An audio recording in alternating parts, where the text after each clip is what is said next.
Good morning, and we are live in the soggy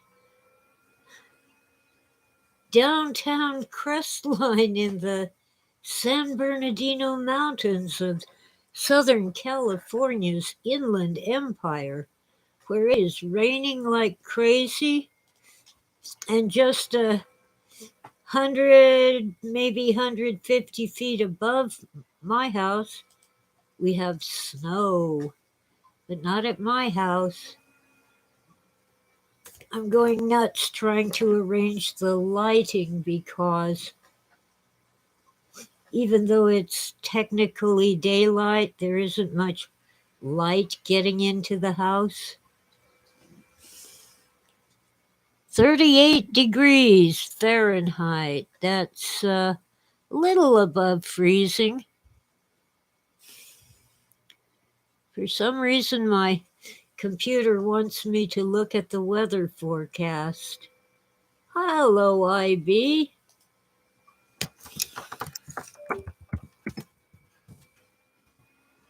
Ah, I don't know.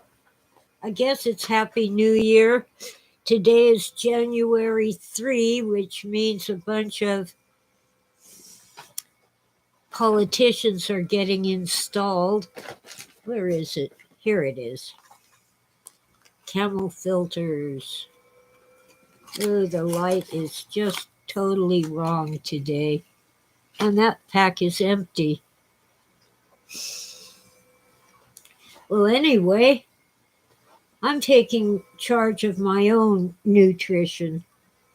My doctor referred me to a nutritionist, but that nutritionist is nuts. She has bought into several very dangerous fads. The worst one is extremely low fat, almost none. I could get a little from salmon or sardines.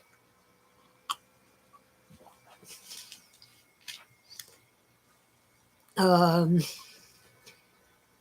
it doesn't say no wheat, but wheat and bread and biscuits and so forth are not anywhere on the 2-page fine print, single spaced lists of here's the beverages you can have, here's the vegetables you can have, and so forth.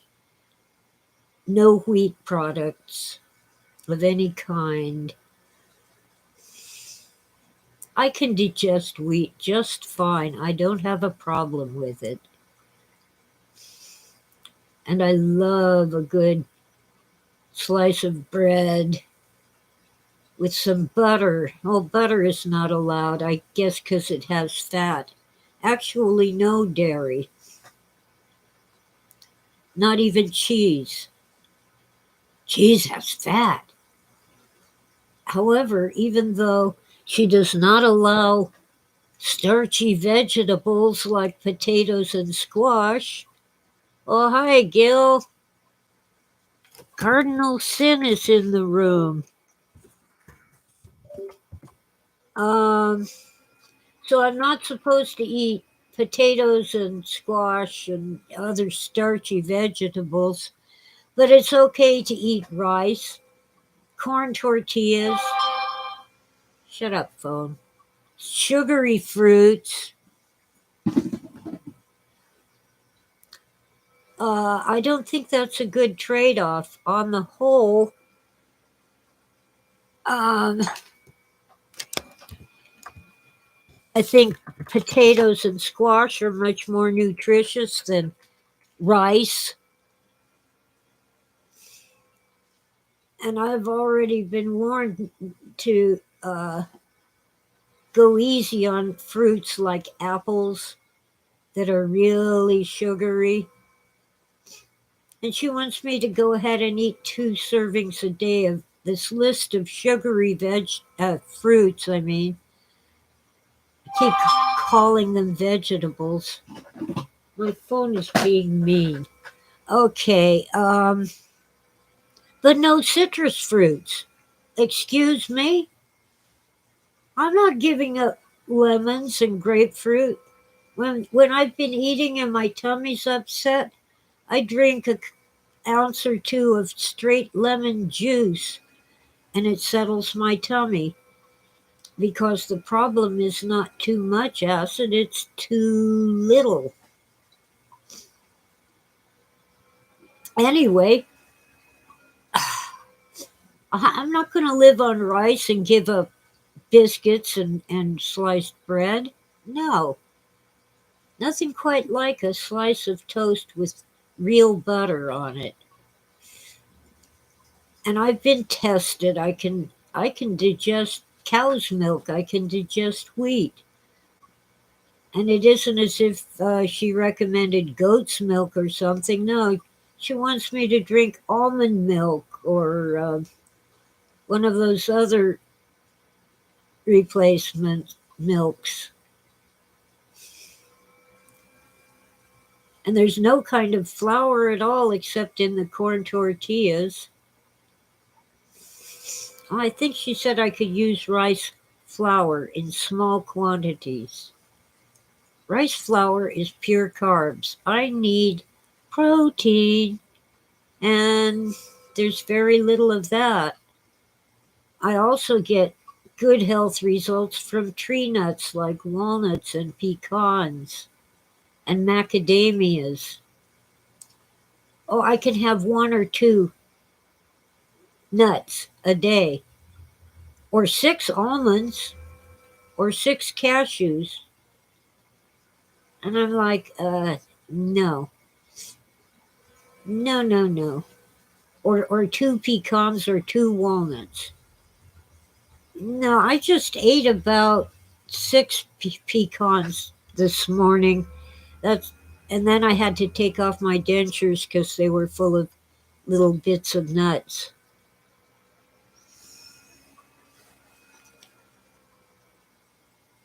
Anyway, no, no, no. I'm not gonna load up. Oh, I can have as many cruciferous vegetables as I want. Well, I already do. I love cabbage and Brussels sprouts and beets and a few others, but I also love my potatoes and squash, and I'm eating them rather than fill up on empty carbs with rice and corn. I avoid corn. Of course, corn tortillas, they've been processed. Oh, there's a word for what they do, but it's complicated and I keep forgetting it. Nixtamulated. NIXT something or other. They've been processed to make the corn easier to digest. But still, if I'm going to eat a tortilla, it's going to be made of wheat flour. Sorry. Or one of those Chinese tortillas, which are sometimes made from rice flour. They're very thin. They're thinner than a crepe. They aren't crepes. Crepe is the paper you hang at a party. French pancakes are crepes.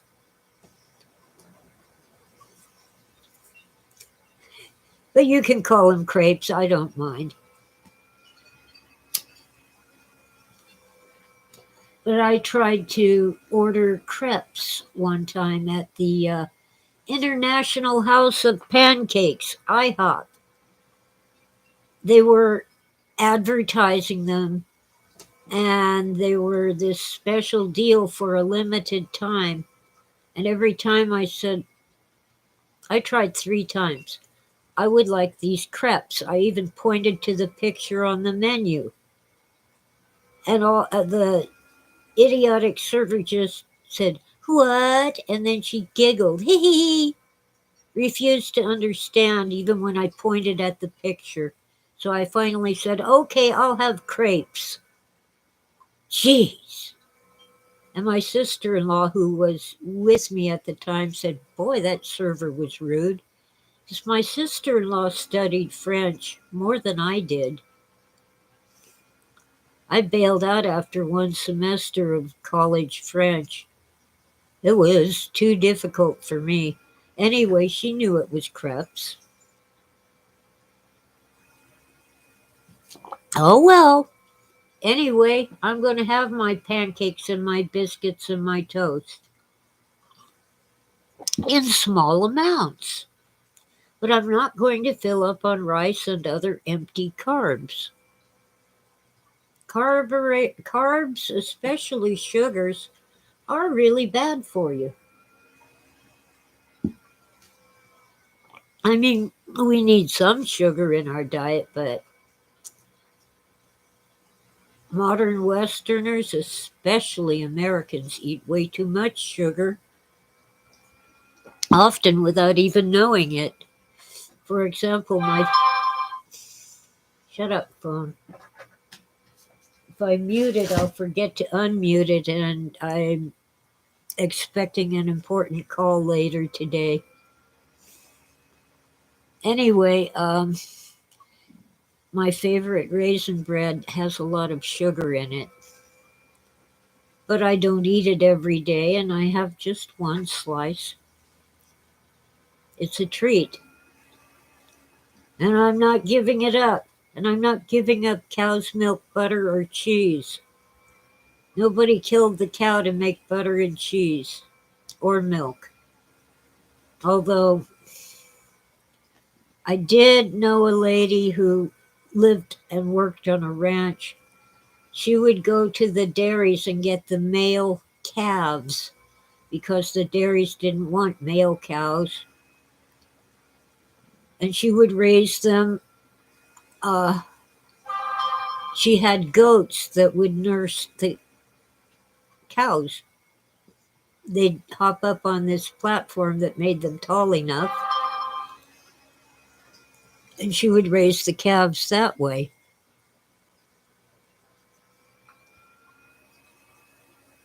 Uh, as for what happened to the calves afterward, I'm afraid they were probably slaughtered for their meat, which is sad. But, oh well. Sometimes when they were weaned, they were bought by uh, kids, mostly teenagers. I'm sorry, I'm searching for something. Uh, for their 4-H projects. Oh, and the 4-H's are head, heart, health, and hands. Don't know how I came to know that. I've never been in 4-H. I was a Girl Scout. Our motto was be prepared. Well, anyway, this diet is crazy. I can eat apples, pears, peaches, and watermelon and load up on sugar and have it with a bowl of rice or a corn tortilla, but I can't have a potato or a squash. That's just crazy. It's insane. Oh, 4-H is something like Future Farmers of America. Some, you know, youths, I don't want to say children, they're usually in their teens, but sometimes maybe 10 years old. Some raise crops, some raise rabbits. It's all different. But if you read Charlotte's Web, that was her 4-H project.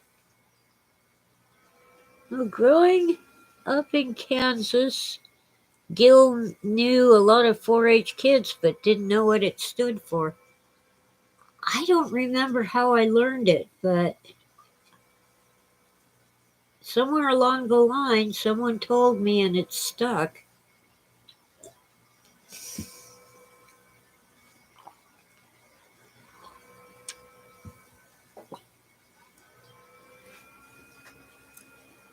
Well, anyway.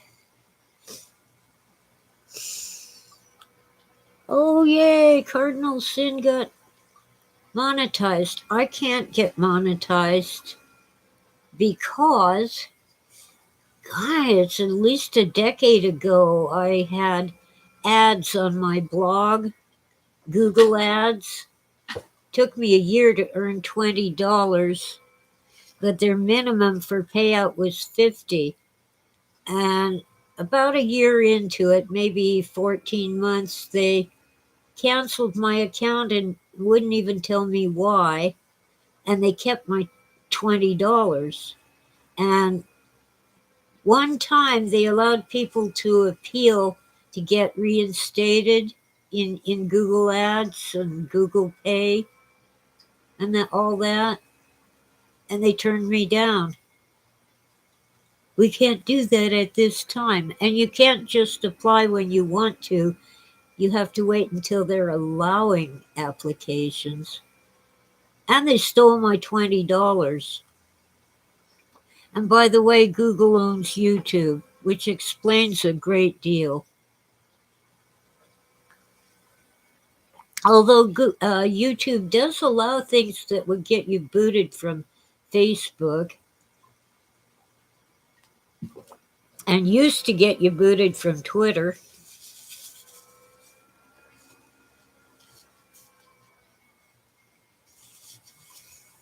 Well, let's see, in Arizona, Katie Hobbs got installed as the new governor. Well, I don't know how much Google needs money, but who knows? They need my lousy $20. Oh well. Anyway, I don't want to deal with thieves. But let's see. Katie Hobbs got installed. It was a private ceremony. She's the new governor of Arizona. IB was kidding. Okay, but it was filmed. I think it was on TikTok. Anyway, I saw a clip of it somewhere on YouTube, and she kept giggling. Isn't the governor of the state supposed to be sedate and calm and, have some leadership qualities? Um, Giggling? That's weird. And a bunch of other people are getting installed, like the new senators and representatives in D.C. I'm sure we'll see some change, but I have my doubts about improvement. Hi, Morgan. Morgan is in the chat. I knew a guy named Morgan in high school. Turned out that wasn't his. Oh, wait a minute. I was in high school. He was a chef. It wasn't his real name, it was his professional name. He was well paid as a chef, but he was kind of lazy.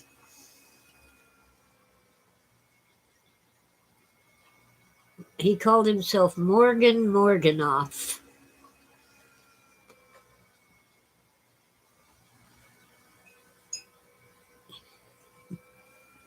He was a sweetheart.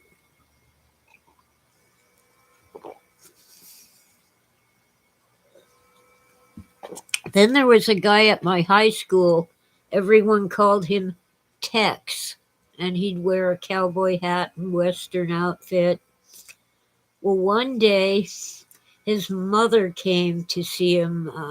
She had to bring him his medication or something. And that's when we learned that his name was Ronald. And he got teased. I just watched. I didn't tease him. But it was funny. Tex was really Ronald.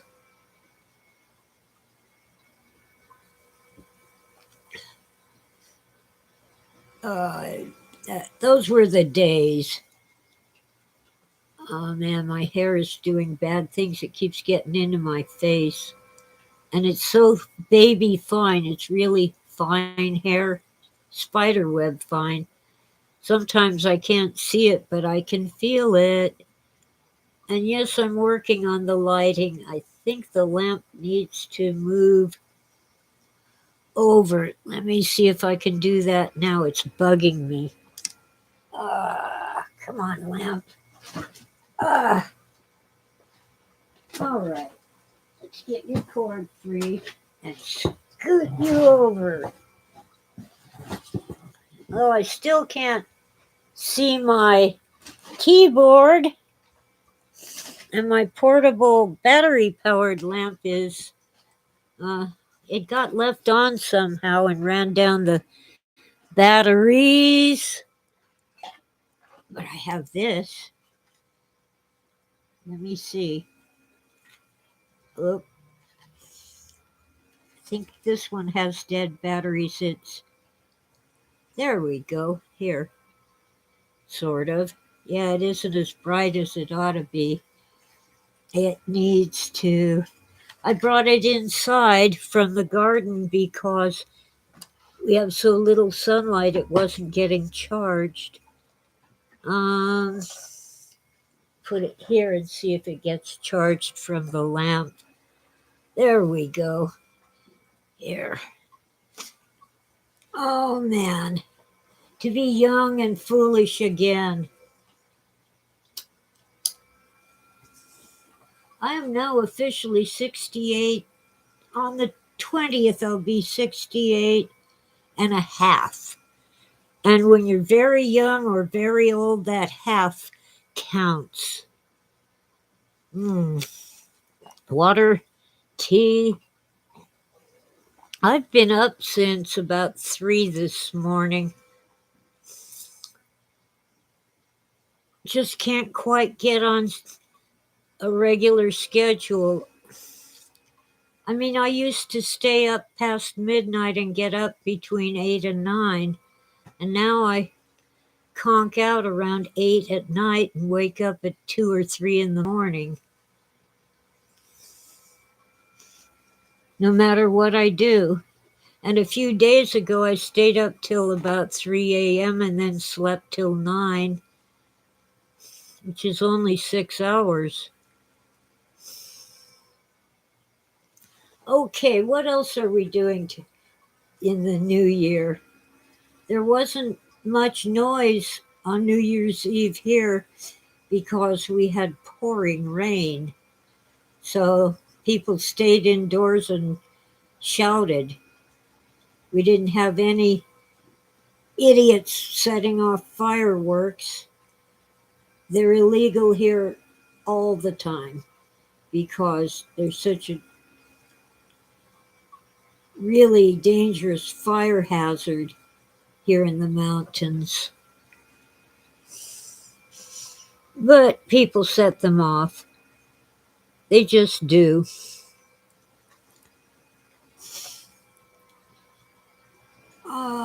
You guys got anything going on or opinions or concerns?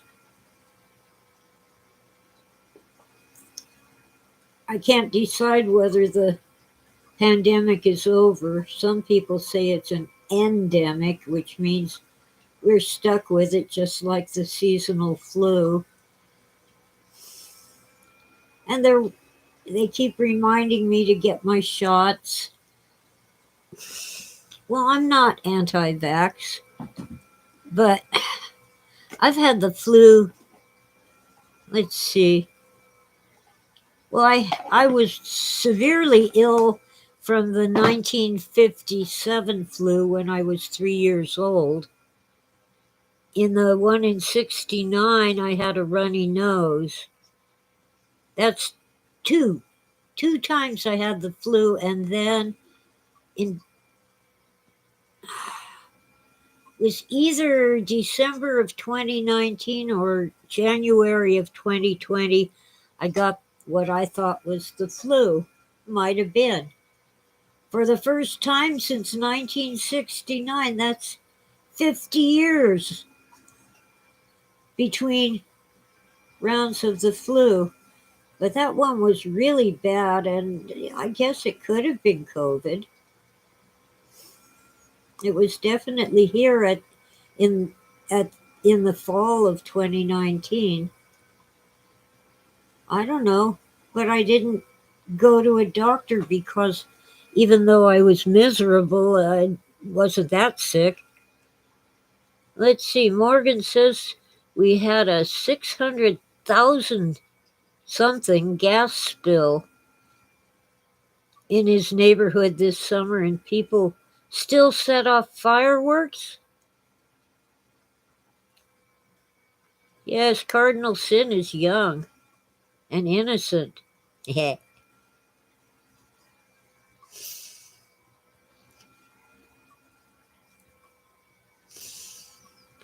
well, I'll be. I've got 14 years on you. I'm about 10 years older than Walter Bosley. And by the way, it isn't just me. Walter Bosley has repeatedly been unable to do his live YouTube, even though his modem says the internet has a good, strong signal. Sorry, hair is tickling me. Um, it just stalls and does weird things, and he can't do his live YouTube. And he especially has trouble connecting to his producer on StreamYard.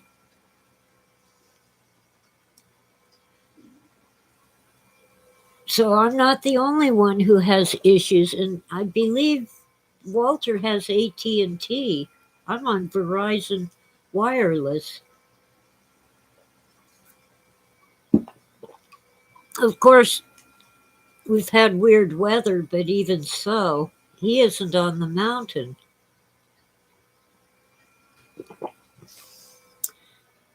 But from now on, if I have trouble, I'll just phone it in. My phone seems to have the fewest interruptions when I'm live on YouTube. The problem is I can't figure out how to post in the chat when I'm on my phone. It lets me see the chat, not all the time, but it will kind of show me some of it. It'll pop up over the uh, screen image of me, but then it'll dissolve again. Oh man, eye itchies and tickles. I think I got my hair out of the eyelashes and eyebrows. I've got to do something about the lighting here. It's a matter of getting things organized so that the lamp will be behind me instead of behind the computer.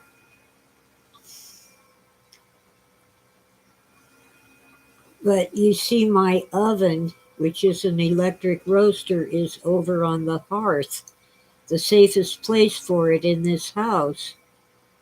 So I have to have a clear path to get in there when I want to bake something.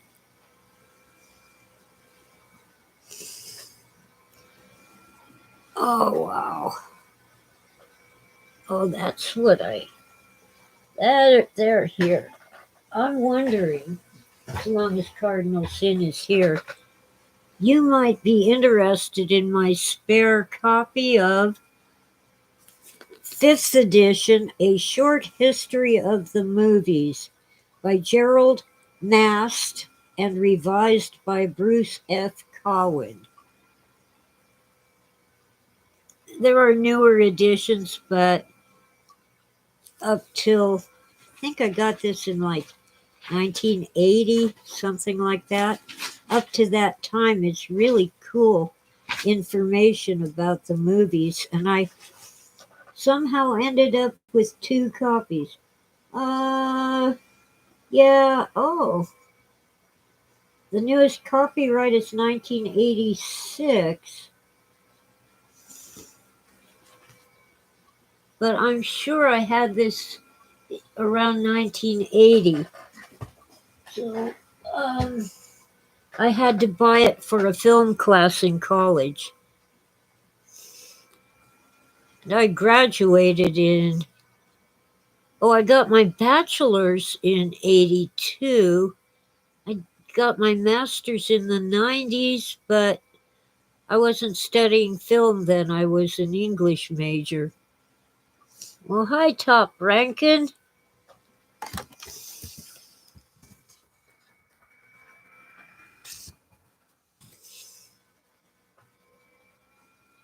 Oh, Morgan's a sweet young thing, too. You're all sweet and innocent and young. I always think I'm 26 until I get up out of my chair.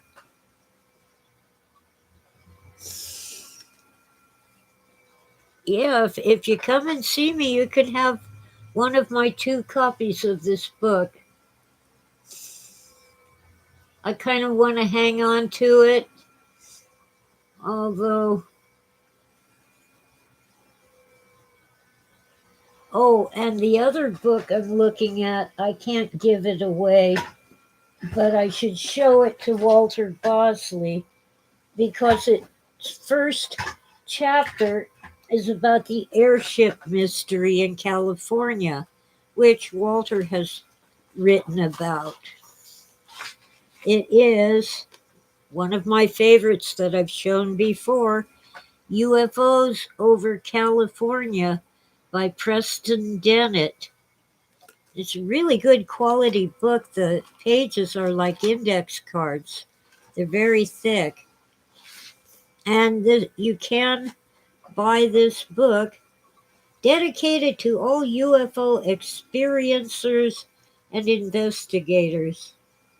And it isn't too old. The copyright is 2005. Now, the chapters are short, but very interesting. So there's about 3 pages about the California airship mystery. And Walter's, I'm not sure whether it's the title of his book or a chapter in his book, but I think it's volume 2 of Empire of the Wheel. Anyway, it's Our Friends from Sonora. Sonora is in Northern California, and apparently in the 1800s, late 1800s, some German immigrants formed a flying club, and they had airplanes that were a much more advanced technology than we should have had in that time. They were not just hot air balloons, in other words. And of course, this was before the Wright brothers. I think their first airplane at Kitty Hawk stayed in the air for about 18 seconds. Maybe 30 seconds, but it was less than a minute.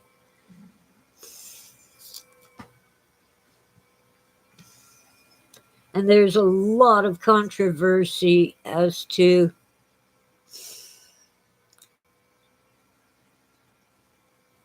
whether they were the first. Cardinal Sin is blazing. Oh, I see. That's see you later. I thought he was going to California State University, Long Beach. CSULB. Whoops.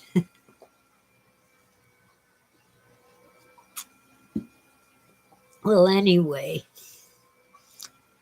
Okay, I've wasted half an hour saying very little or nothing.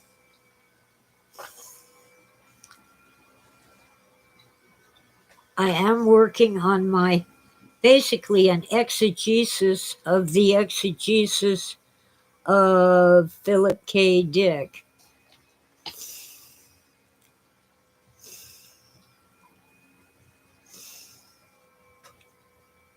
The Wright brothers.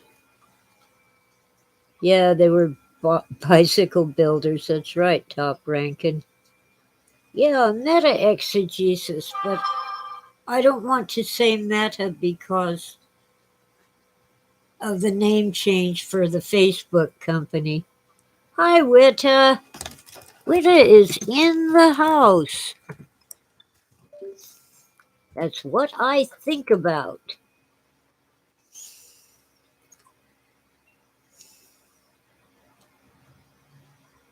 Yeah, meta should they should not be allowed to use meta. It's a great prefix to many words like metamorphosis, which I read in German because I was studying German in college. Let's see. One morning, Gregor Samsa awoke to find that he had turned into a cockroach. The German word is Ungeziefer.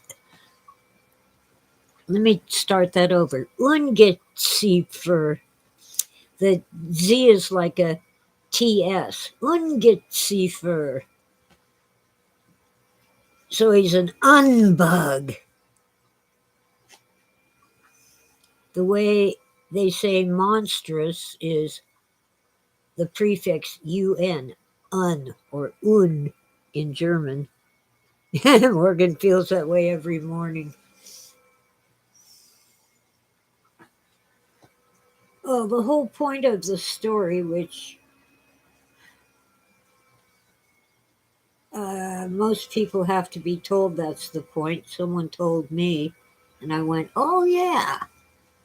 The whole point of the story was that Gregor Samsa was going to work every day and paying for everything and taking care of everything. He was exhausted from taking care of his lazy, good for nothing family. Well, after he turned into a cockroach, they all learned to take care of themselves. He was not doing a good thing for them. Aha. Aha. Camel filters. This one's empty. In order to open it, I have to tamp it down because they pack them too loosely. And if I don't whack them a few times, they fall apart while they're burning.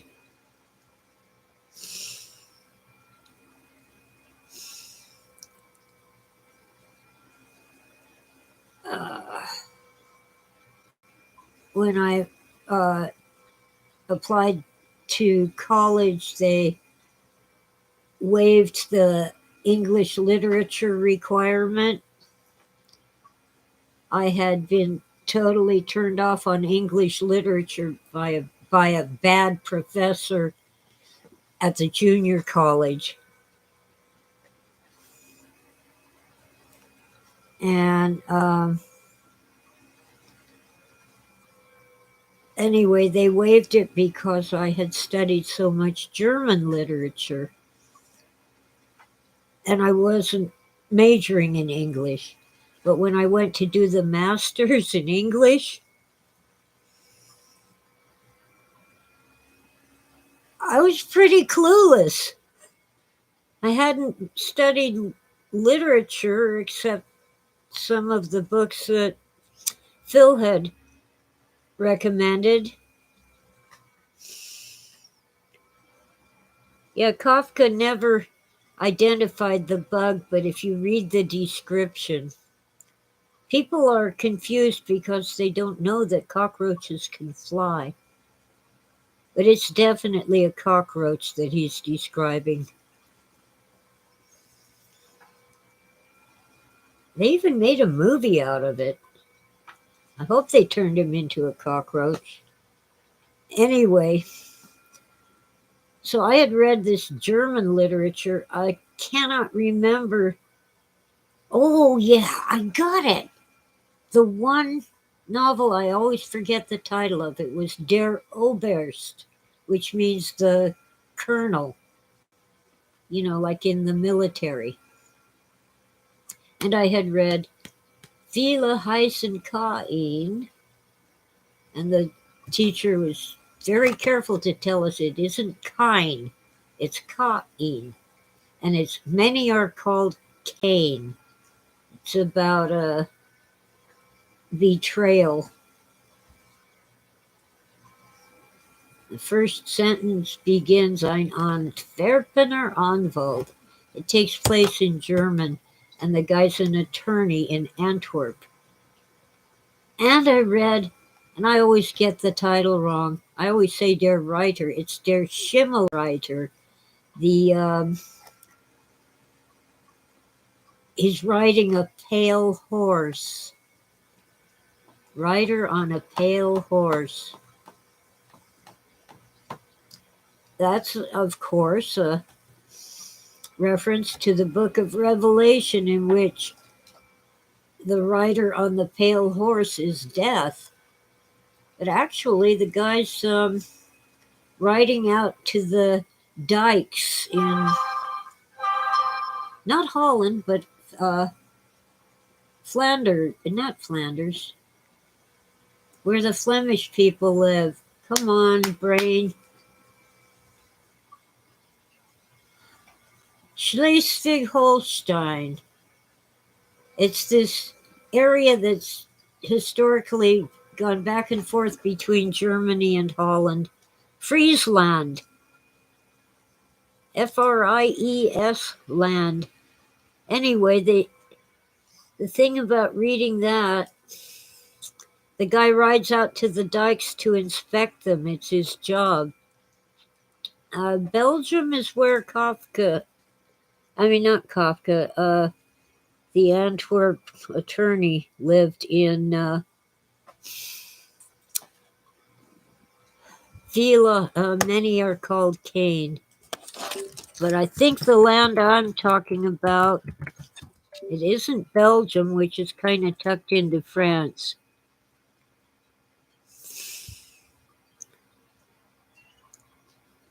Friesland, historically, traditionally known as Frisia, yeah, in German it's Friesland, is a province of the Netherlands located in the country's northern part.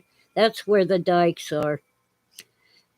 And Germany and the Netherlands fought over Friesland for many years, so the language of Frisia is kind of German and kind of not.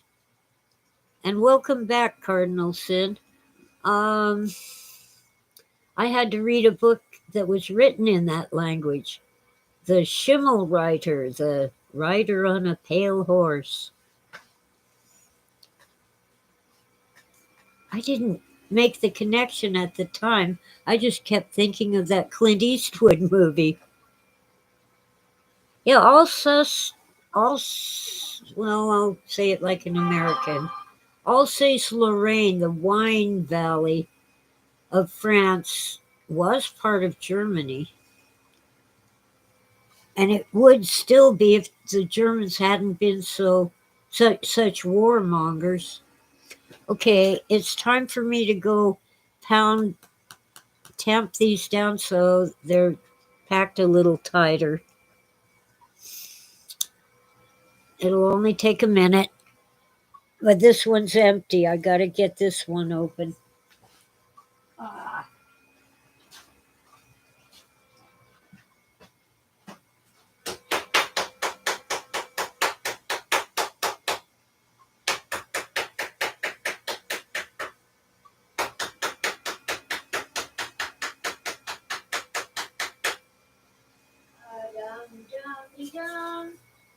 Dum dum de dum, dum de dum de dum, dum de dum, de dum be dum.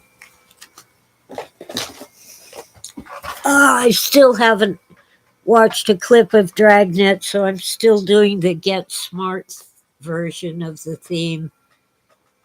Yeah, top ranking. Alsace or Alsace.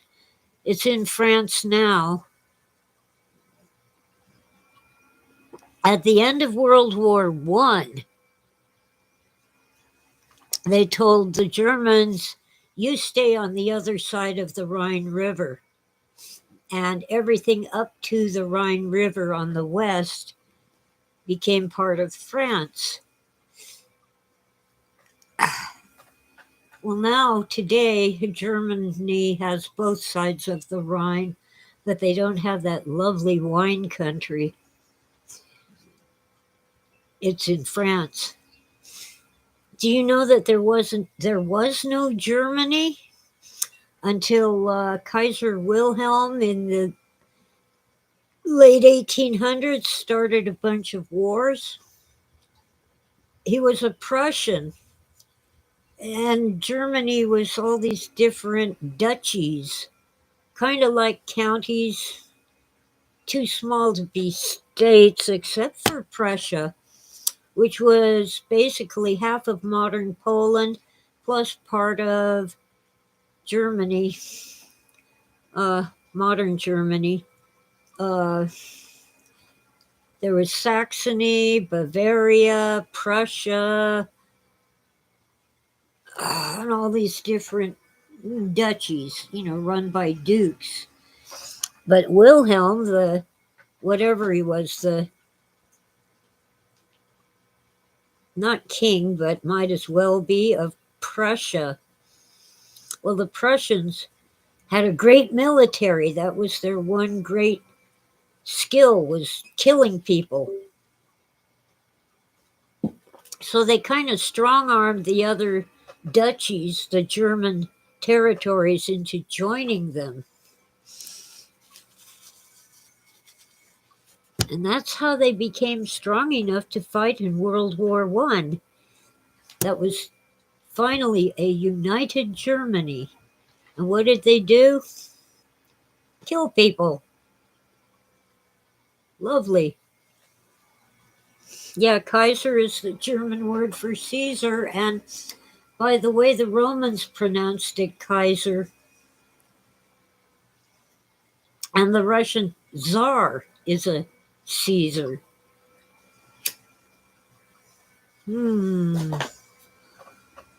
Camel filters. Top Rankin has some knowledge that they don't teach in our history classes now. They don't teach all this stuff. A lot of it they didn't teach when I was studying history, but I picked up bits and pieces of it in literature classes. Oh, Top Rankin's wife was from Holland. Uh-huh. Holland, at one time, was a prosperous center of banking. When Venice was too subject to invasion, the bankers moved to the Netherlands, what we call Holland.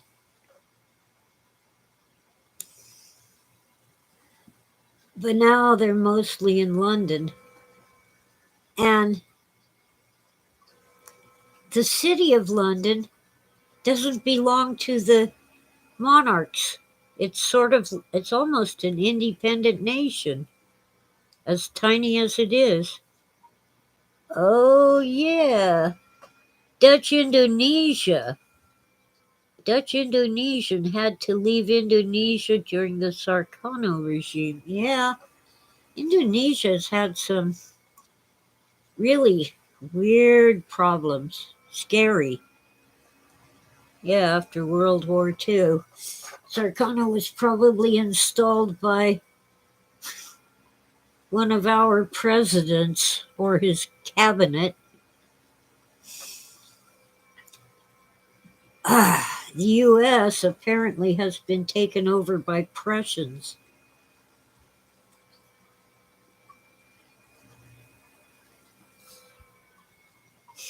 And idiots. Well, anyway, yeah, lots of World War I and World War II were really parts of the same war. The U.S. has been at war since the Civil War. When that was over, we had all these soldiers, so it was like, oh, let's go round up the Indians. And when that was pretty much done, oh, let's go after Spain. They have colonies, and that just isn't right. Well, yeah. And in the Philippines, they were a Spanish colony. There was a revolution in the Philippines, but if I remember correctly, it was after one of our world wars. Oh, it must have been when we took over from Spain, Spanish-American War. It was actually fought mostly in the Americas. Cuba, Haiti, Jamaica, the Philippines. I think we even fought in Indonesia. That was when Teddy Roosevelt rode his horse up San Juan Hill, holding his sword up in the air, yelling, "Charge!" Teddy Roosevelt and his Rough Riders participated in that war in Cuba. And then he became a president. And Teddy Roosevelt was a Republican. And he was all for environment. He established the first national park. Yeah. Oh. Top Rankin's family is from Panama. You'd be Colombians if it hadn't been for Teddy Roosevelt. And somewhere in all that mess, the Americans and a lot of native Panamanians dug the Panama Canal. France had tried and failed, others had tried and failed, but Teddy Roosevelt had dynamite. And that turned the tables on the land that resisted being turned into a canal so ships could go through it. Well, anyway, when the Spanish-American War was over, Woodrow Wilson, who ran as a pacifist, got us into World War I. And we were sort of the cleanup crew, mopping up. We entered late. And again in World War II, we entered late. We were the cleanup crew, mopping up. Oh, quinine, yeah, that helped. See, there was a lot of malaria. That part of Panama, at least, was a swamp full of mosquitoes. Well, thing is, when the soldiers came home from World War I, we had this, what they called the Spanish flu. Yeah, Woodrow Wilson also had something to do with the Federal Reserve. But as far as wars go, good old Franklin Delano Roosevelt, Teddy Roosevelt's cousin, but where Teddy was a Republican, FDR, Franklin, his cousin, was a Democrat. And he kept getting reelected. He was elected 4 times, which is why now presidents can serve only 2 terms. He actually died in office, and his vice president, Truman, Harry Truman, took over. And the war was not over. And the advisors had to tell Truman all about the atomic bomb because he'd been kept out of the loop. He knew nothing. FDR hated him. He was what most vice presidents are, impeachment insurance. There's a very interesting biography of Truman that Phil recommended. It's called Give 'Em Hell, Harry. That's apostrophe EM, not them. Give 'em hell, hairy. Well, Truman okayed the bombing of Hiroshima and Nagasaki.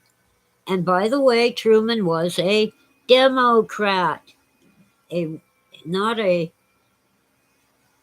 fascistic, militant, warmongering Republican. The next president was Eisenhower.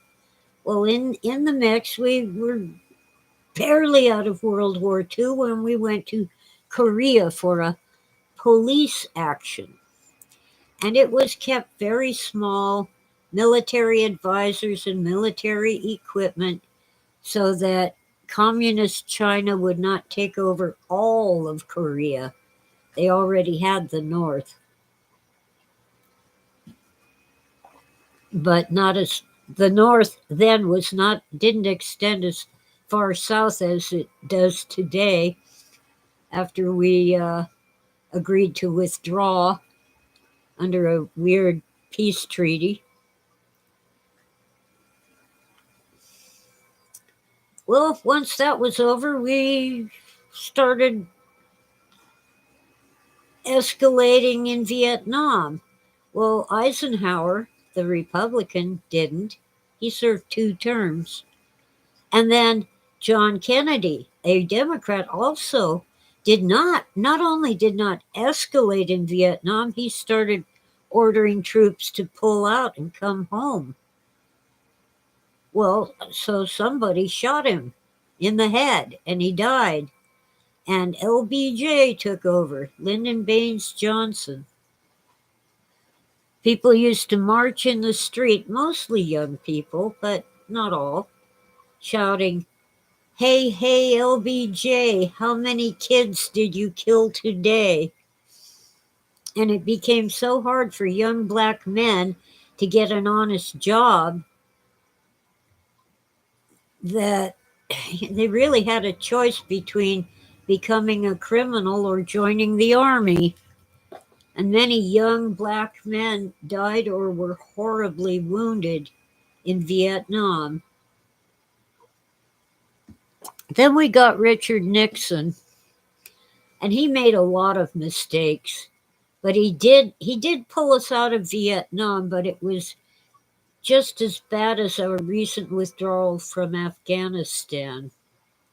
That's why we had boat people coming here. Our military left our friends behind, and they were marked for death or slave labor because they helped the Americans and we left them behind, along with dogs that were classified as military equipment. We had helicopters taking off from the roof of the American embassy while the North Vietnamese military were breaking in to that embassy. Left people behind on the roof. Nope, the helicopters are not coming back. We're done. That was horrible. But at least we got out. Yeah, the gold standard was one of our last safety nets for the economy. LBJ had already replaced silver coins with the copper nickel sandwich. We used to have silver coins in our pockets. And a big candy bar was 10 cents, and a little one was 5 cents. And that 10-cent candy bar was bigger than the one you pay $1 for today. Maybe more than $1 now. I think it's $1.25.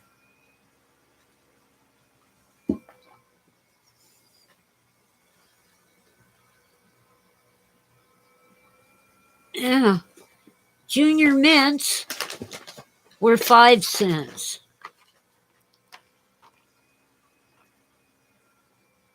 For 4 ounces. It's now over $1 for 3.5 ounces.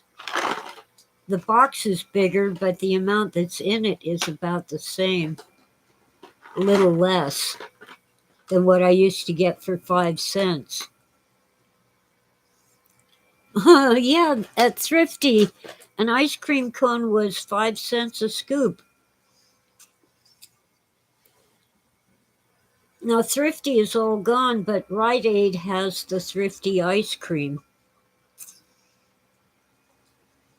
which is almost as good as Schwann's. It's darn good stuff. But now the scoop is a lot smaller. Love the peppermint.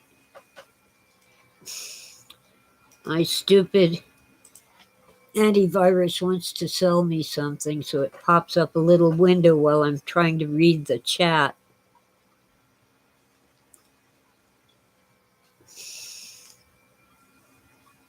I don't want to talk about the Dolphins, Morgan. Well, actually, they had to give up, but they were training dolphins to plant mines on enemy ships. And the problem with that was it would blow up, the mine would, and it would blow up the dolphin and the ship. It's even worse what they did to soldiers and are still doing.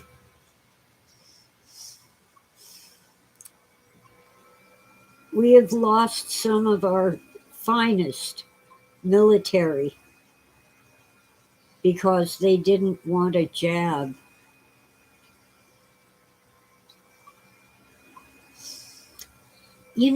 Ordinarily, your medical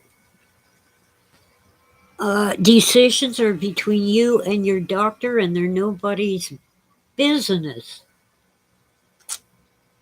Not anymore. There's one doctor, I forgot, I think his name's Campbell. Uh, no, it's another guy. I can't remember his name, but he treated some COVID patients with ivermectin, and I don't know whether that's good. I'm not a doctor. I have no clue. But he's being investigated, and the investigators are demanding his patient's medical records. Well, according to the HIPAA law, they can't do that unless the patient grants permission. So it's a big fight. It's been going on for a few years. I'm just, I don't know. Like I said, I'm not a doctor. I never considered trying an alternative treatment like that.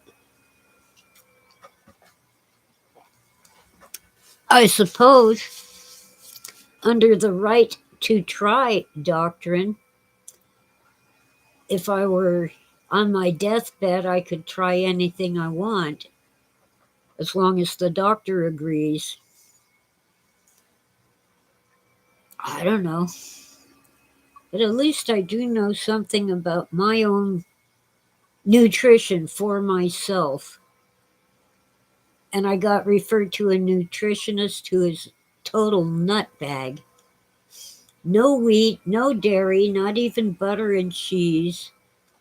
No fat. I mean, practically zero. I'm like, I'm trying to gain weight, lady. What are you doing? But the diet's full of empty carbs, plenty of fiber. You don't get nutrition from fiber, and you get the wrong kind of weight from sugar and starch. You just get fat. When your liver sees sugar, and by the way, your guts turn starch into sugar, your liver goes, oh boy, and makes a ton of cholesterol.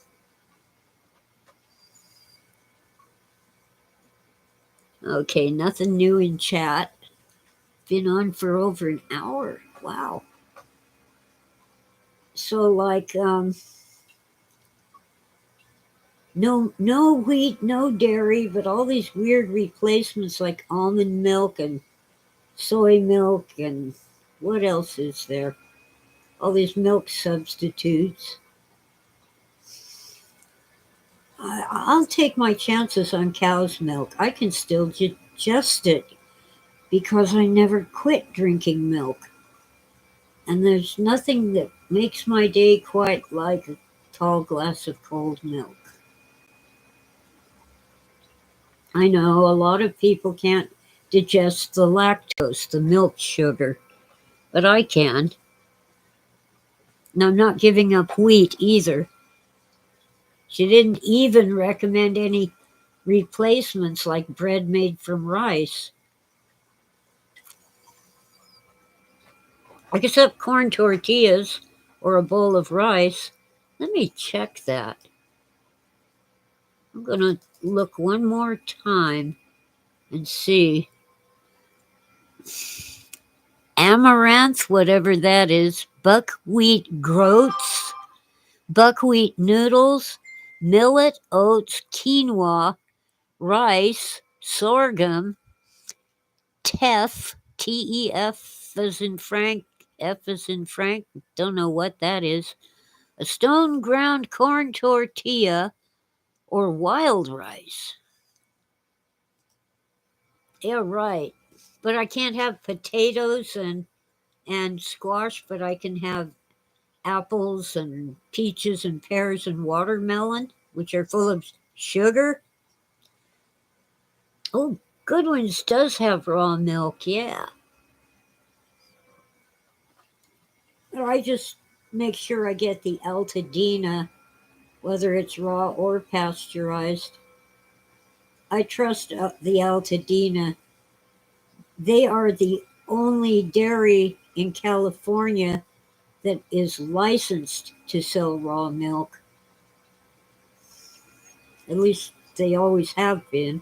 I haven't checked recently, but I'm pretty sure it's still only Altadena. Oh, the nutritionist did say that I could have organic yogurt, plain, no fruit in it. I'm like, I'm not gonna run down to Trader Joe's every time I want some yogurt. I know it isn't the best, the stuff at Goodwin's, but hey, I like it, and it has calories, and I need to gain weight. Hi, Buckeye. Buckeye Bushcrafter.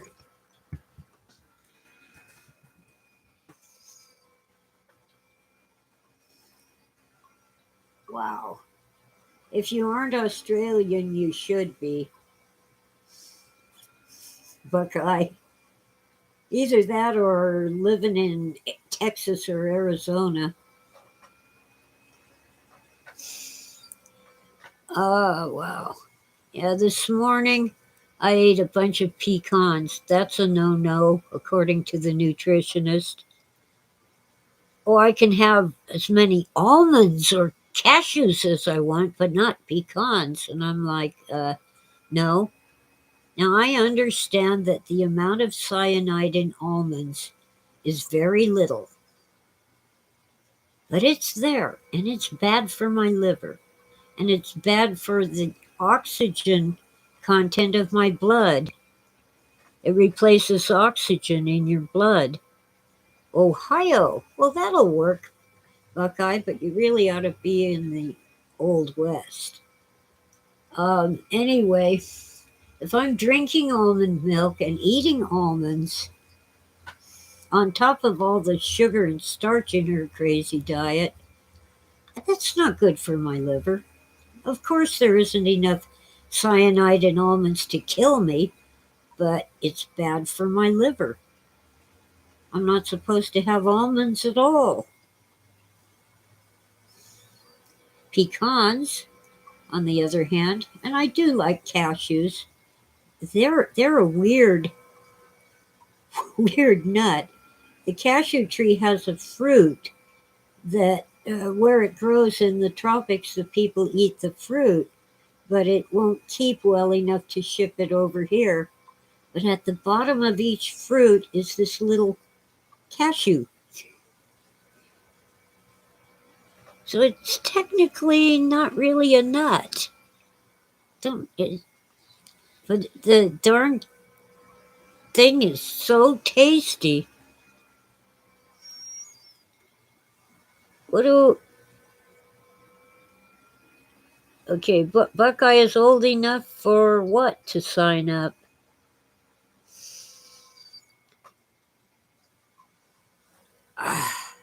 For the Old West? I don't know. That's why when people were eating apricot seeds, thinking it would cure their cancer, the medical people were going nuts. Apricot seeds have a lot of cyanide.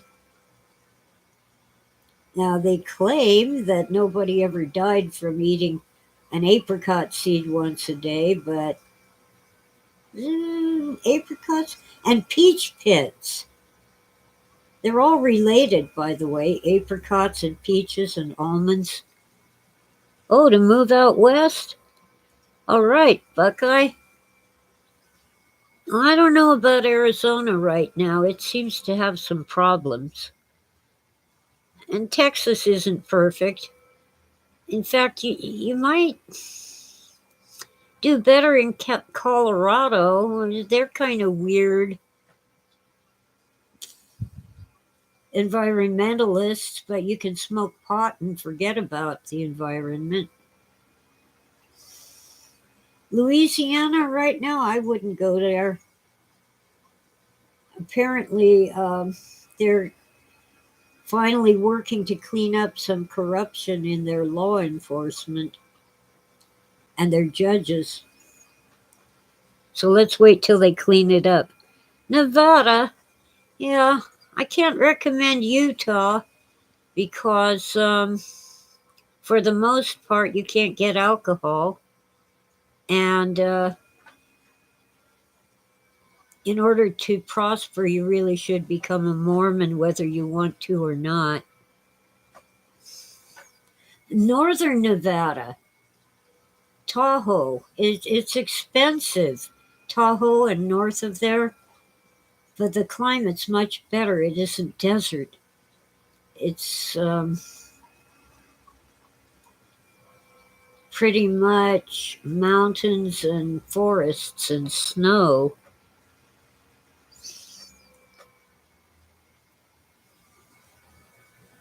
Uh, I don't know what the Joan is, Buckeye.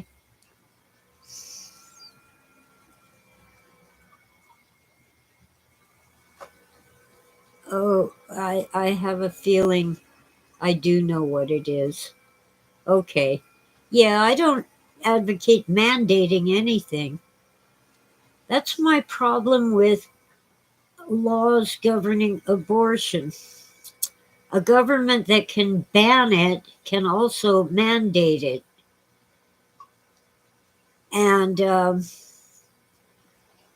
in the not too distant past, we've seen enough involuntary sterilization of women who were deemed not fit to have children. So when they went in to have a baby, to give birth, the doctors would knock them out, ether and whatever, so they'd be unconscious, and then they'd open them up and sterilize them so they couldn't get pregnant again. And they could be people who were not too smart. They could be people of color. They could just be poor white people.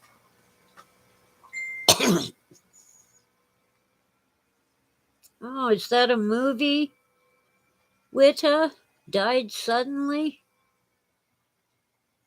Oh, it's a documentary. I'll have to look into that.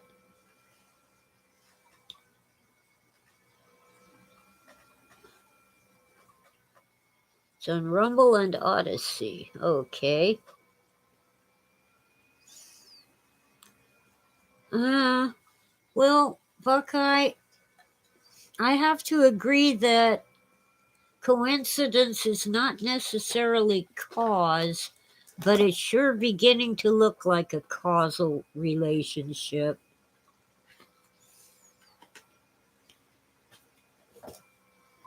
We aren't allowed to look into that or discuss it, of course.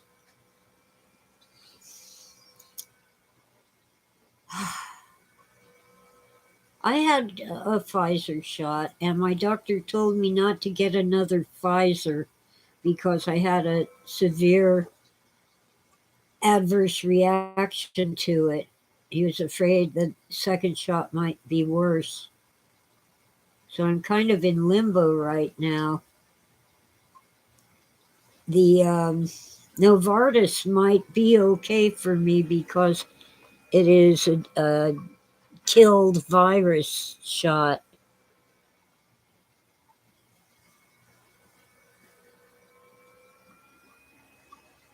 But I don't know.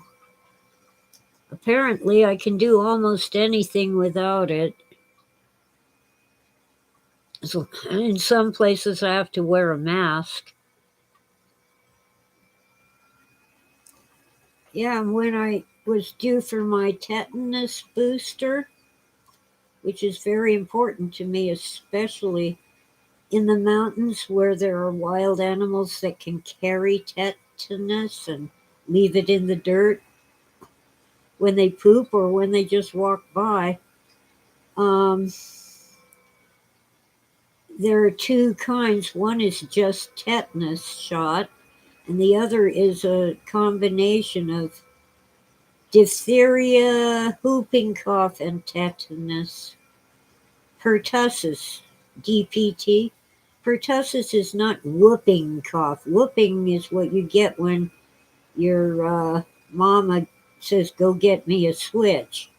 It's whooping, where your breathing sounds like whoop, whoop, whoop. Well, my doctor said, no, just take the tetanus because you might react to the combination shot. And I'm not at much risk for diphtheria or pertussis anyway. And I've had the DPT twice in my life, and they usually recommend that you not get it more than once in your whole life. Yeah, I have a pretty good doctor.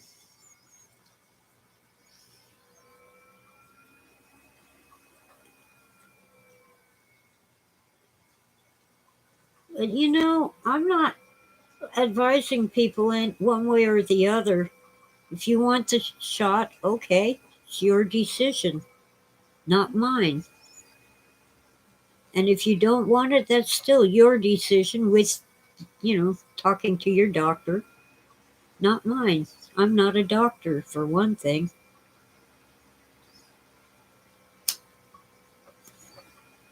But I do know my own health, and I am the fortunate descendant of survivors. My grandfather had smallpox. He had one pock on his forehead. He didn't even feel particularly ill. He did have a fever.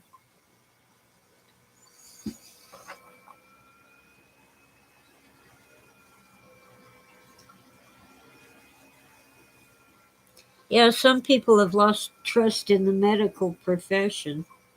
But if you like your doctor, keep your doctor, no matter what Obama said and did.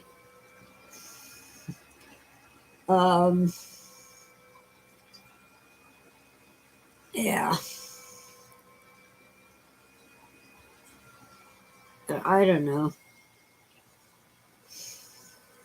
my personal decisions are for me. I can't advise you.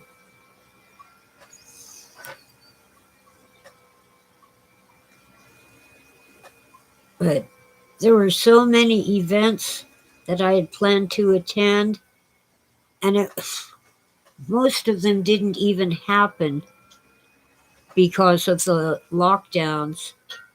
But even the ones that did, I couldn't travel. Kind of makes sense at the time that I could be contagious and I shouldn't be in a crowded train, bus, or airplane. Hi, Oswald, you're late.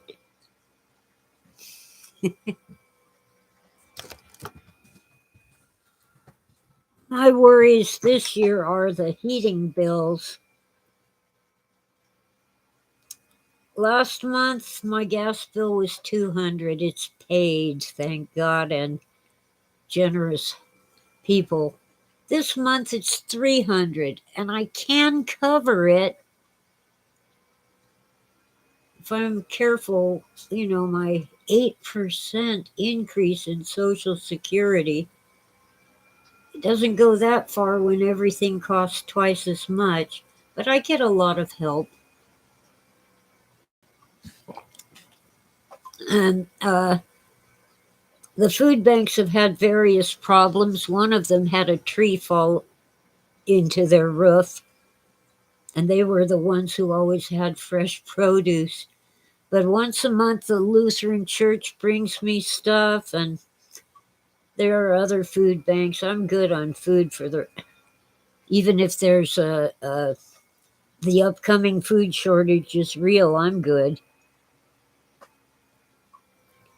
Oh, well, happy birthday, Oswald. Careful with that ibuprofen, it'll kill your liver and your kidneys. Oh, Morgan's Food Bank also had a tree fall on it. The thing about this little mountain community is that everybody helps everybody. For example, one of my neighbors had to go to the hospital in the ambulance. So I'll be feeding her cats for a few days. She gave me her keys so I can go in and feed her kitties. Oh, well, I like J.R.R. Tolkien. I'm on the fence about Mel Gibson, and I feel sorry for Greta. But I'm glad you have a good birthday, Oswald. Let's see. Let's see if there's an emoji for birthday.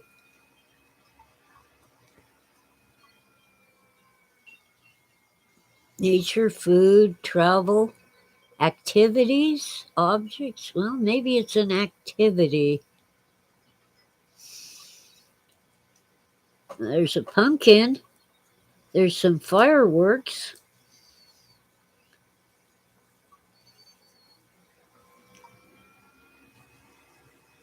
Come on, evil computer.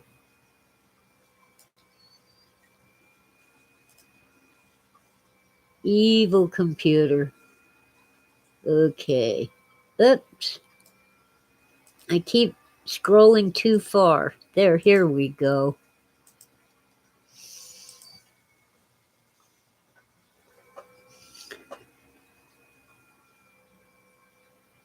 Okay.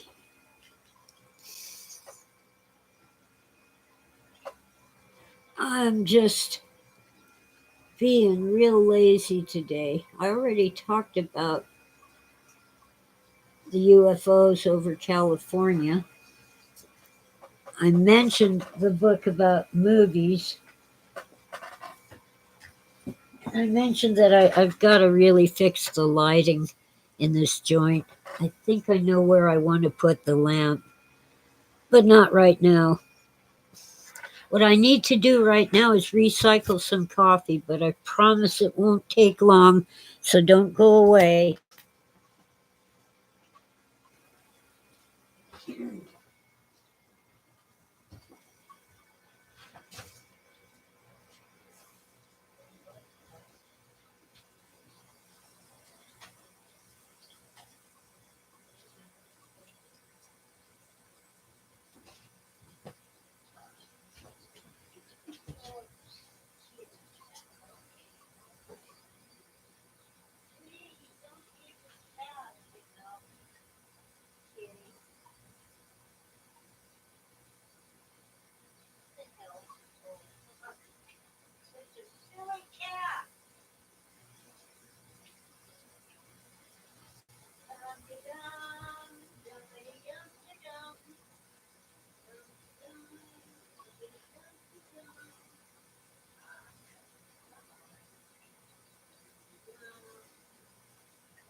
See the wizard, the wonderful Wizard of Oz.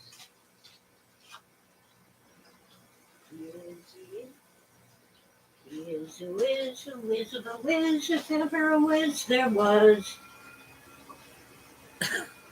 My little feral cat, Sweetie, was in the litter box, which is in the bathroom, when I walked in, and she zipped out of there so fast I couldn't tell what it was.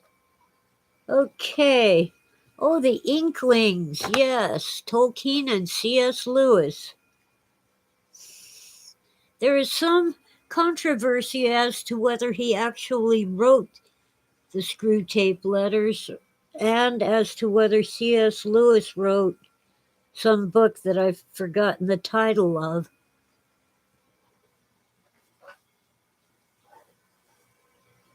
Oh well.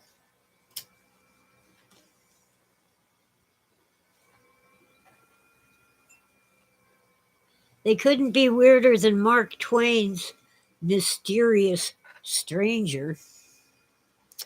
My water's empty, so I'll be right back again. Dum de dum. Dum de dum de dum. Hi, sweetie. Bye, sweetie.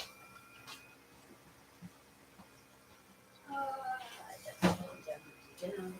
We're off to see the wizard, the wonderful Wizard of Oz. He is a whiz of a whiz, if ever a whiz there was.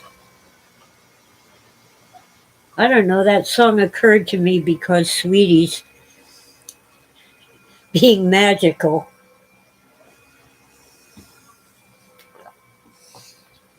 Okay. Probably the most scholarly of the trio was Owen Barfield and a Rudolf Steiner devotee. Well, I haven't gone too deeply into Steiner, but his work contains a lot of filler. Things that you need to get through and get past in order to find the seed of knowledge. Okay, only Barfield was a Steiner devotee, not Lewis and not Tolkien.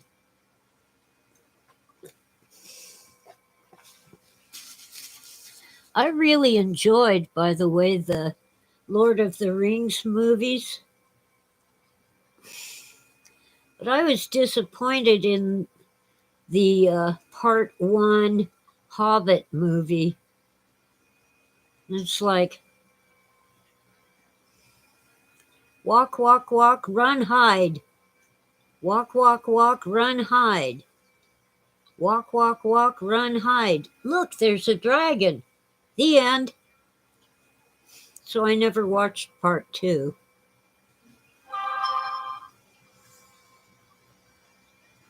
I rarely go to a movie theater anyway. I usually see the movies at home, streaming or on a disc.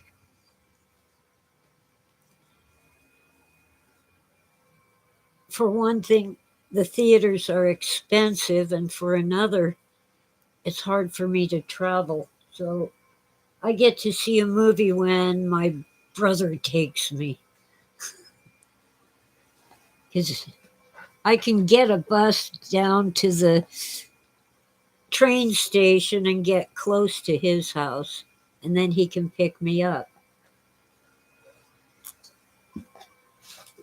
What? Tora, if you want treats, you have to say hello to your adoring fans. Oh man, you're heavy. Ah, she must be 20 pounds. She's definitely well over 10, aren't you? Say hi to your adoring fans. I saw on YouTube that most female cats are left pawed, like left-handed. But I think she's ambidextrous.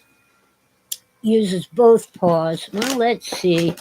All right, you can have some mix-ups. Backyard cookout with chicken and liver and beef. Chicken, lizard, and beef. Do not try to turn your cat into a vegetarian. It's not good for their health. But when I get their canned food, it's usually fish. She is a pretty kitty. Yeah. But Sweetie, who's mostly black with little white paws and a white bib, and one time I got to see her tummy and it's all white too. That is an awesome cat. And Sweetie's markings are symmetrical. Some cats have just these weird white blotches, and they have a beauty of their own. But Sweetie is like, it's like she's wearing a tuxedo. She's a true tuxedo cat.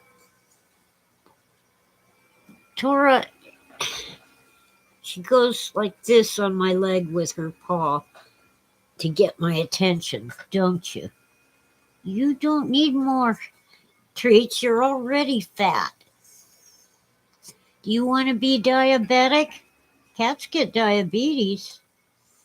She isn't listening to me. All right, you can have 2 or 3, and that's it. Oh, here's Sweetie.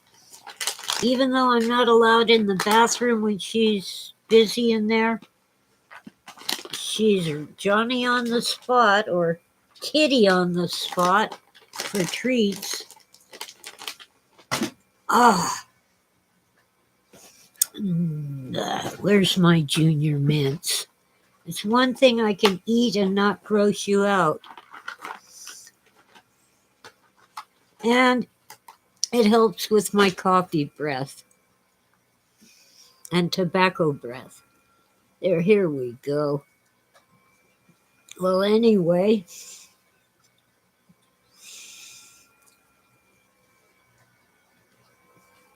the exegesis, I'm really struggling to explain the idea of a parasite in his brain. What's the word he used? It's like not physical, it's numinous, or that's not the word he used. It's sort of like a cloud of ions, electrically charged from the pink light.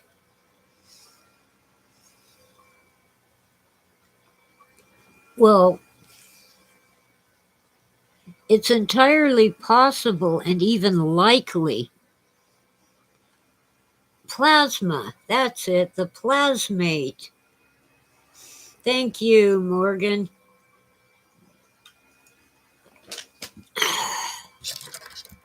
YES. And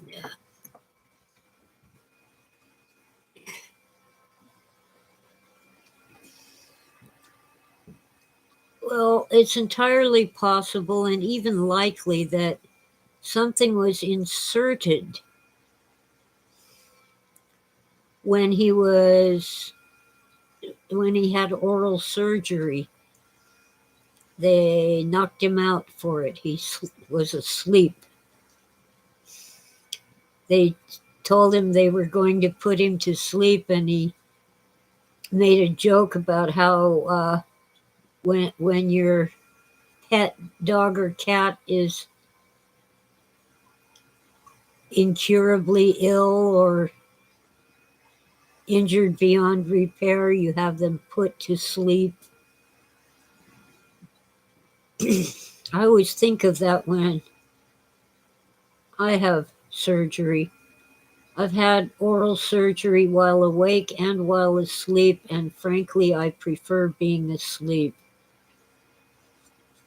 But it isn't always necessary, and they don't like to do it if it isn't necessary. I agree. It can be dangerous, and the more often you're put to sleep, the more dangerous it becomes. As in, you might not wake up. Well, anyway, I had a lot of oral surgeries, and they knocked me out when I broke my hip. That was crazy. It was not because of osteoporosis. I'm talented.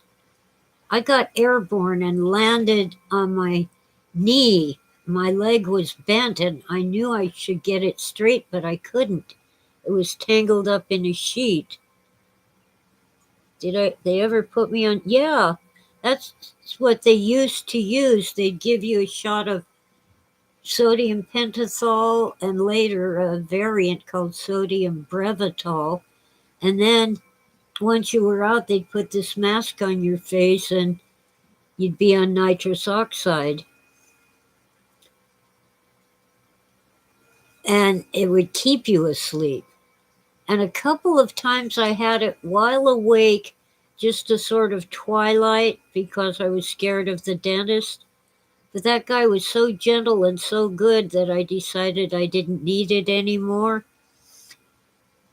But I would have him start me on the gas and make him turn it down, turn it down, turn it down. And he'd say, well, all you're getting is oxygen.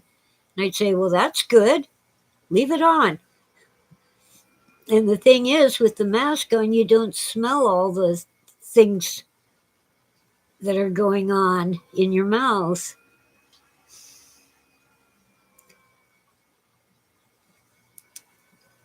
Oh, well, I have dentures now and I love them.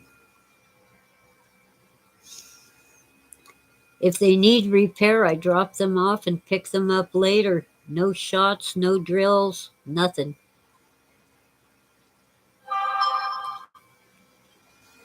When my son was a teenager, his friends would come over all the time. I had to quit buying whipped cream in the can. They would breathe in the gas and leave the whipped cream in the can. Took me a little while to catch on. Oh, the rain is going again. I'm going to have to go around the corner later to feed the neighbor's cats while she's in the hospital.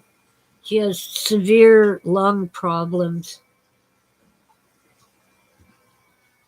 And they told her that she doesn't have long to live. So she is trying to rehome the cats, find them a new home, but I cannot take them. And the local agencies don't have any room for them. like animal rescue. They're desperately begging for foster homes. Maybe I could foster a dog. I can't really afford vet bills and so forth. I could be a foster home for a dog. I'll think about it.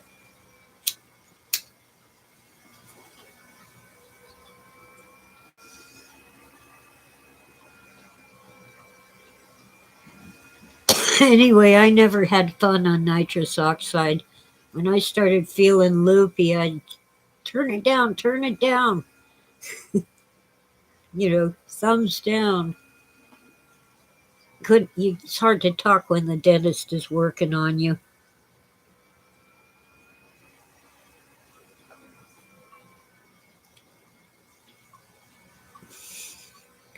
Anyway, yeah, I've had a few adventures, but I'm done with adventures.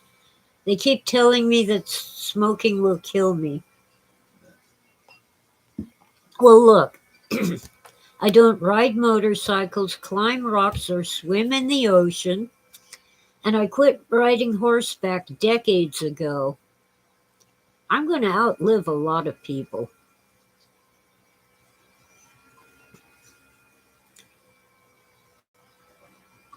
And I never did drive really crazy, sometimes fast, but only where it was safe to do so. And I quit doing that in 1980 when I got a speeding ticket. The only ticket in my life, unless you count a burned out tail light.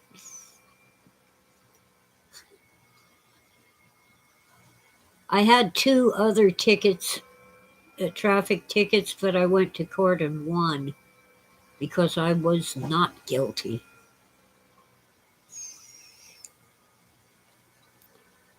Was it two or three? I think it was two. There, yeah, the third one was the burned out tail light. And that was a fix it. There was no fine for it back then. You just fix it and get your little ticket signed and turn it into the clerk.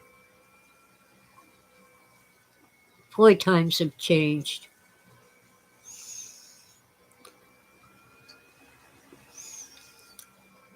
Oh, Lord. It looks like I might get to see Cardinal Sin in person sometime in January or February. I hope we don't have snow on the ground.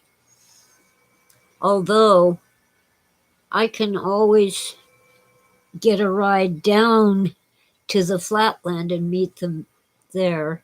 It would be Gil and Walter Bosley, I believe.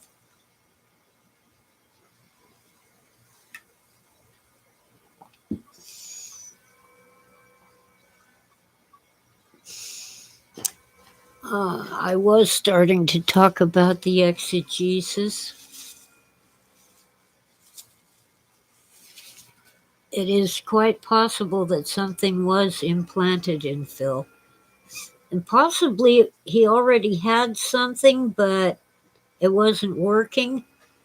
Because they did weird things to him up in Canada several months before I met him. He was in Vancouver, British Columbia, as a guest of honor at a science fiction convention, and he decided to stay and live there. Rented an apartment, and one day he was walking down the street to the pharmacy to get aspirin. He had a headache, and two men in black suits grabbed him off the street and shoved him into the back of a limousine, and they drove around the streets of Vancouver for a while. He thought they were FBI or possibly CIA. And the next thing he knew, he was sitting on the floor of his apartment and he had swallowed an entire bottle of sleeping pills, which at the time were available without a prescription until someone started using them as a date rape drug. Potassium bromide.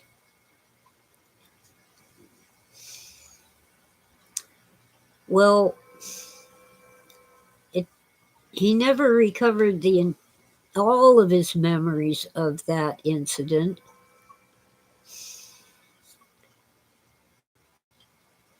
But he did recover bits and pieces of that memory. That's why he ended up in Ex-Calais, a drug rehab center, not for drug addiction, but because he was an American with no health insurance, and the Canadian plan did not cover him, and he had no money. So they were the only place that would take him, and at least they had some medical personnel there. But then he found out that they didn't really like people to leave. So he had to escape. He was one of the few residents allowed to go into town once in a while. And he got a royalty check from his agent and went into town and cashed it. Gave some to a married couple who wanted to leave Ex-Calais so they'd have a little money to get them where they needed to go. They were First Nations, so they just, they had family on the outside. And no, this was not before the Adjustment Bureau. Phil Story was the adjustment team. He wrote that decades earlier. Well, not decades, a decade earlier. Around 1960 or so. And the abduction was in 1971. I met him in July of 72. Well, anyway, he gave them some money, and he had just enough money to get on an airplane and fly to Orange County, California, where he was met by some college students whose professor had encouraged Phil to come down to Fullerton in Orange County. He was a professor at the California State College in Fullerton. Now it's the California State University in Fullerton. Anyway, that's how he ended up in Southern California after living most of his life in the Bay Area. Berkeley, Oakland, Marin County.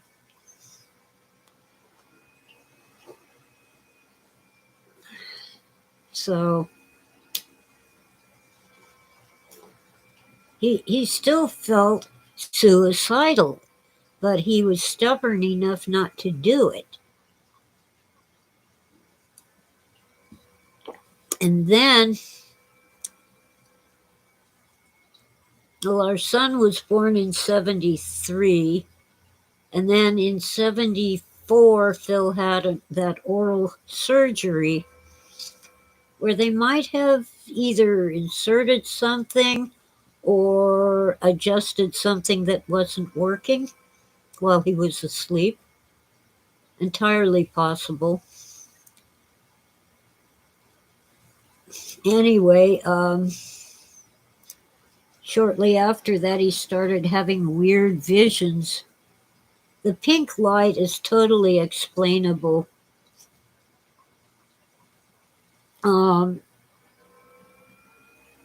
he got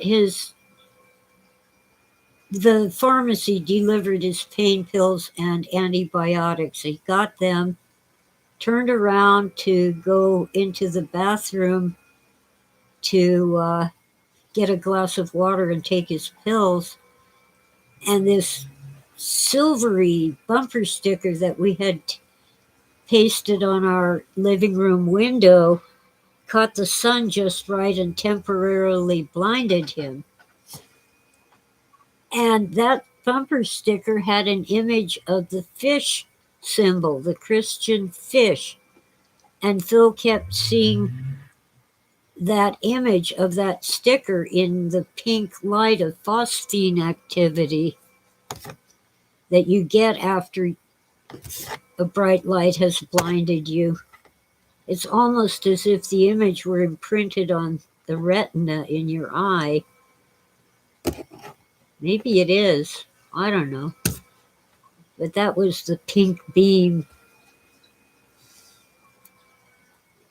But rather than making him worse, it actually, the whole adventure of hearing a voice inside his head and seeing images on the white wall of our dimly lit bedroom. He always kept the curtains shut and the light off. That actually got him so busy and interested he quit feeling suicidal, which was a good thing. So maybe whatever they did to him was helpful, whether they intended it to be helpful or not. He believed that they had done something to harm him, and back in Vancouver, and that this new plasmate, a sort of parasite in his brain, was helping him, telling him, "You're a good person. You don't deserve to die. You have work to do." Now, the Adjustment Team, the short story, was much more simple than the movie. And it didn't have that hokey ending. You know, gotta have a happy ending. What's happier than love and marriage and romance? That's the real definition of a comedy. Even though there's nothing funny in it, if it ends happily, it's a comedy. And of course, the happiest thing to people of Shakespeare's time was marriage. So if a play ended in marriage, it was a comedy. No comment.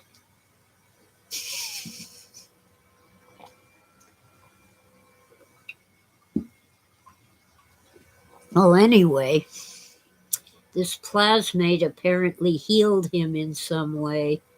That's what he said.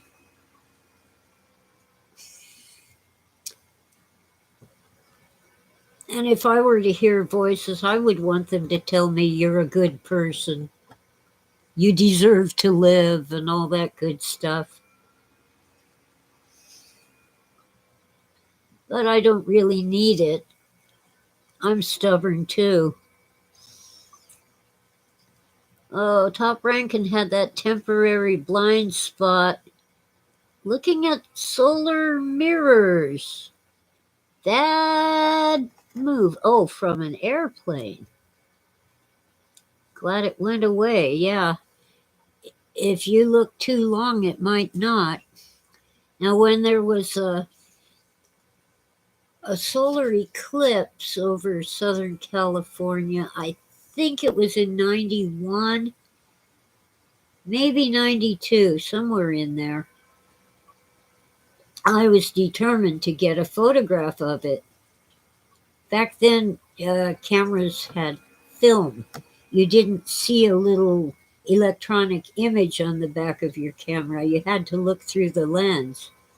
So I very carefully held the camera up, and when the sun was in the field, I looked down and clicked the shutter, and I had it set for the shutter to stay open a little extra so I had to hold it very still. But I got photographs of an eclipse. And then, again, I'm not sure when exactly, but in the 90s, maybe 96 or 7, there was a comet, Hyutaki. I got photographs of that, and it's okay to look at a comet through your camera, but you do have to keep the shutter open for a long, long time to get a good image. And in some of my images, I used a tripod and kept it open for a full minute. So the comet looks really great, but the stars have moved, so they look like streaks instead of dots.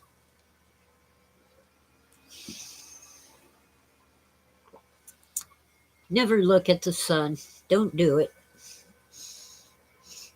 There's a way to look at a reflection of the solar eclipse. It involves a shoebox and polarizing filter and stuff like that. But the sunlight will come down through the lid of the box, and you put things in there to reflect it, so you're just seeing a reflection, not the actual sun. Now they make gadgets you can buy fairly cheaply that allow you to see the solar eclipse without going blind. It's never a good idea to look at the sun. Even if you don't go blind right away, you're more likely to have cataracts or even worse, macular degeneration. Oh well, that's unpleasant. It's been almost 2 hours. I don't know what to think of the plasmate, but I'll keep going through Phil's jottings, his handwritten notes on the exegesis. I can read his writing, but it isn't easy. And I'm not sure that Zebrapedia is still available. All his handwritten notes were at zebrapedia.edu.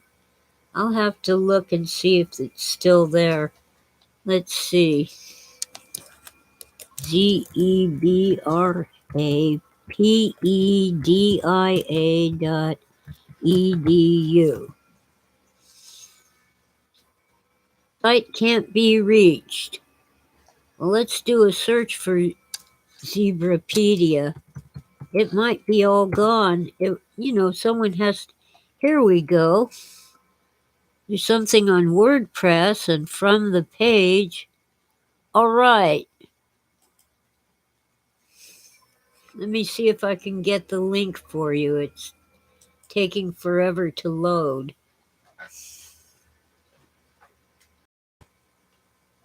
Come on, evil computer.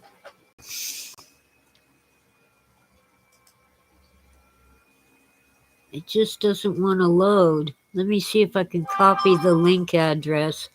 It'll come out screwy in the chat room, but the link should work. Oh, here, it didn't come out screwy. FromThePage.com/zebrapedia dot something.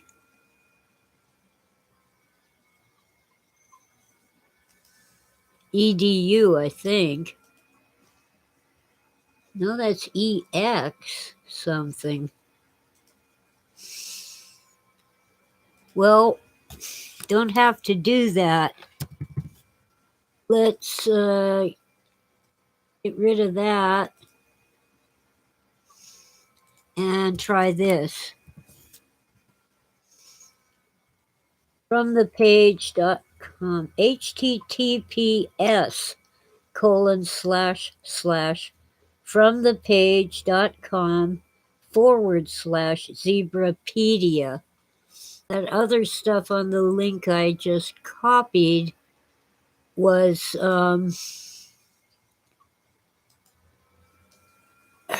the link that would open it in a new tab.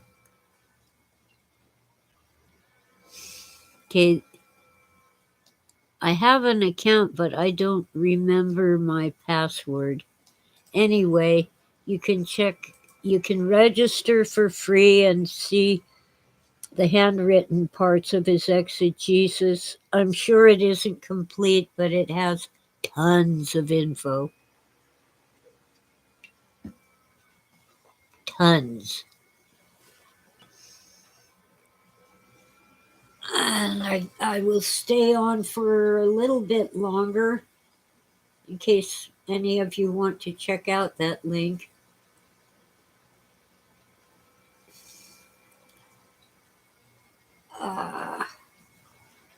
Not that you'd be able to read his handwriting. People have been transcribing it, but their transcriptions have errors, which I have tried to correct, but I have trouble getting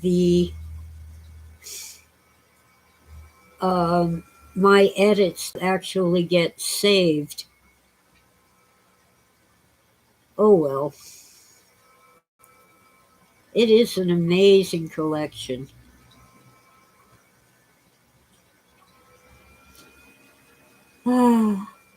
Wow. Still raining like crazy. Oh, and I have a GI, gastrointestinal doctor calling me in. About an hour now.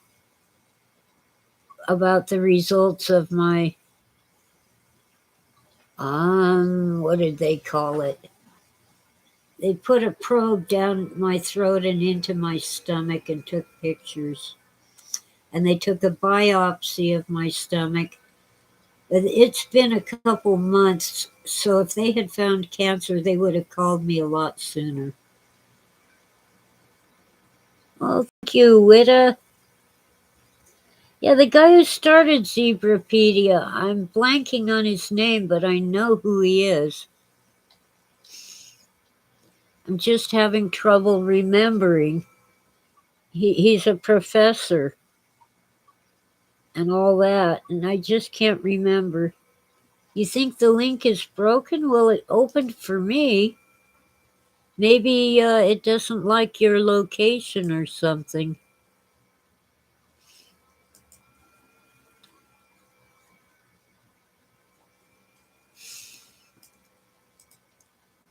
Try right-clicking with your other mouse.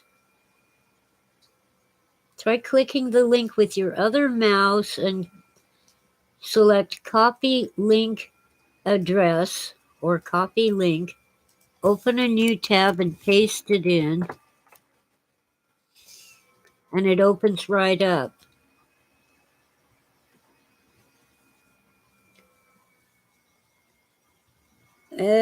Zoom meeting. Enjoy your Zoom meeting. I've got to get off the line. I just wanted to leave the link available for a few more minutes.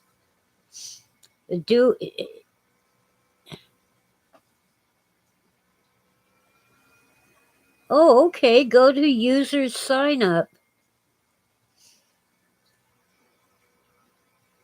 and register your account.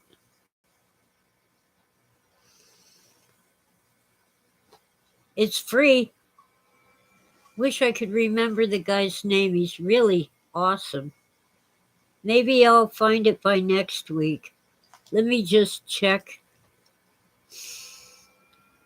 I might have it in all this mess in an alternate email if I can find it.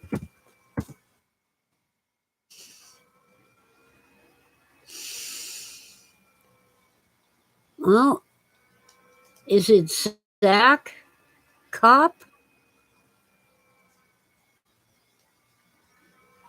Or is it a friend of his?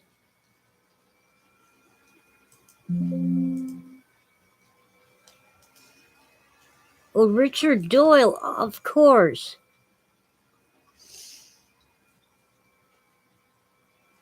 Thank you, guys. Thank you, Oswald. Richard Doyle. It was Zach Kopp who pointed me toward the website. That's where I got his name. He does some Zoom meetings. They're like college classes. I don't think you get college credit, but you do pay for his Zoom meetings.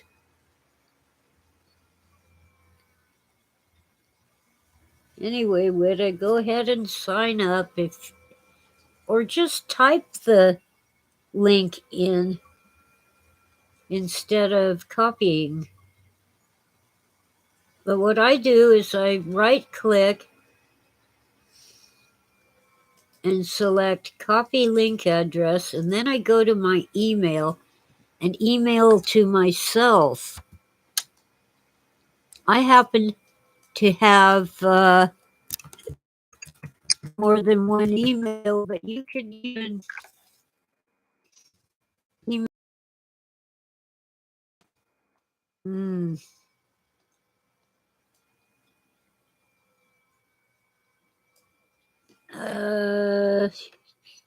My brain quit for a moment.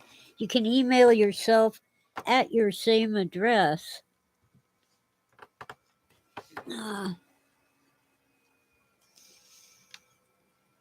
Okay, there's a bunch of crud in the link when you copy it, but it seems to work. Okay, guys, let's see. Thank you all for listening and have a great day.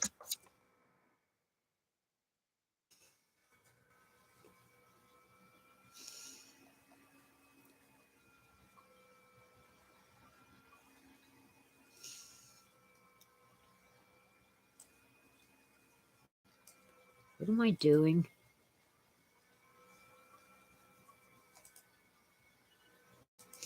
Let's see. You guys deserve a purr. You've been more awesome than ever today. And that's saying something, because you're always awesome.